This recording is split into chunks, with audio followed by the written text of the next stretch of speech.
Good morning guys! Welcome back to our YouTube channel.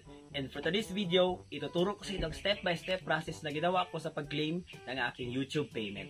So kung meron man kayong balak bumuo ng inyong sariling YouTube channel, mag-upload ng mga YouTube videos at kumita ng pera, ito na yung mga process o step-by-step process o pamamaraan upang ma-claim ang inyong kikitain sa inyong mga YouTube uploads. So ito yung pera guys mula sa ating AdSense account directly sa ating ATM. So, na-withdraw natin yung pera.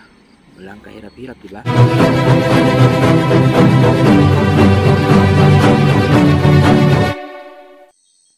So, hi guys! For today's video, ipapakita ko sa inyo kung paano natin matatanggap ang ating YouTube earnings mula sa ating Google AdSense papunta sa ating ATM card.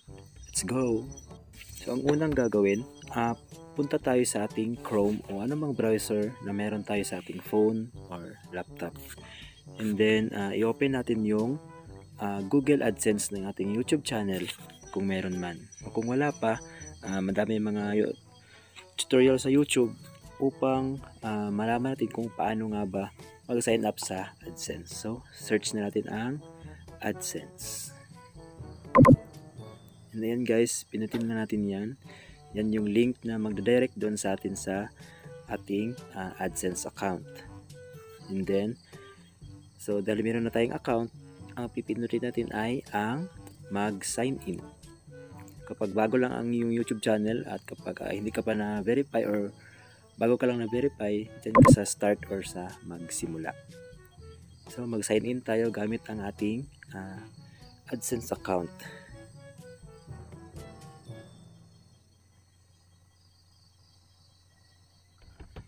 So, ayan, nag-take time siya.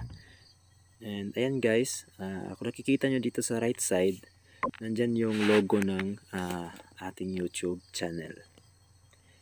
So ayan, dito tayo sa, ayan, pinutin natin tong tatlong bar dito sa upper left corner ng ating screen. Ayan. At tapos dito sa ibaba, makikita natin tong payments. Ayan. So meron dalawa, payments info at yung verification. So, tapos na tayo na-verify, natanggap na natin yung PIN mula sa Google, sa YouTube. So, proceed na tayo sa ating payment info. So, dito sa payment guys, makikita natin dito ang status ng ating account. Yung mga na-receive nating sahod at yung mga marireceive pa natin na mga salary.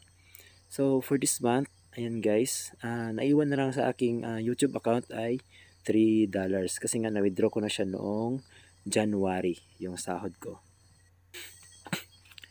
Okay, and guys, kung nakikita ninyo, ayan, nandyan yung ating ending balance.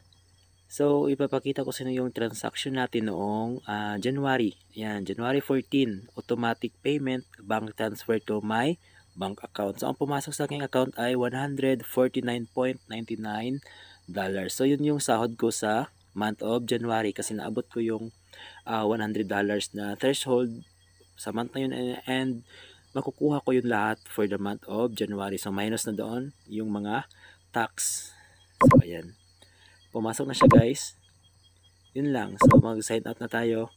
And, pagkatapos nun, pwede na tayong dumiretso sa pinakamalapit na ATM machine. So, tingnan natin kung pumasok nga ba yung $149.99.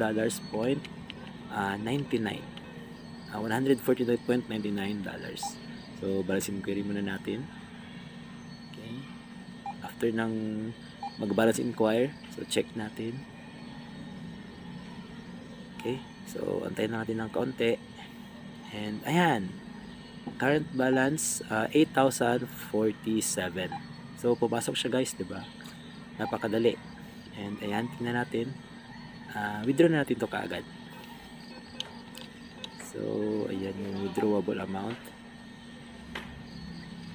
And ayan, naririnig ko na yung tunog ng ATM machine.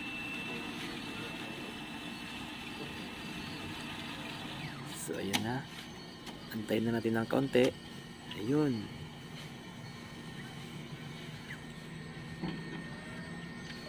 So, ito yung pera guys mula sa ating AdSense account directly sa ating ATM machine. So, na-withdraw natin yung pera. Walang kahirap-hirap, di ba?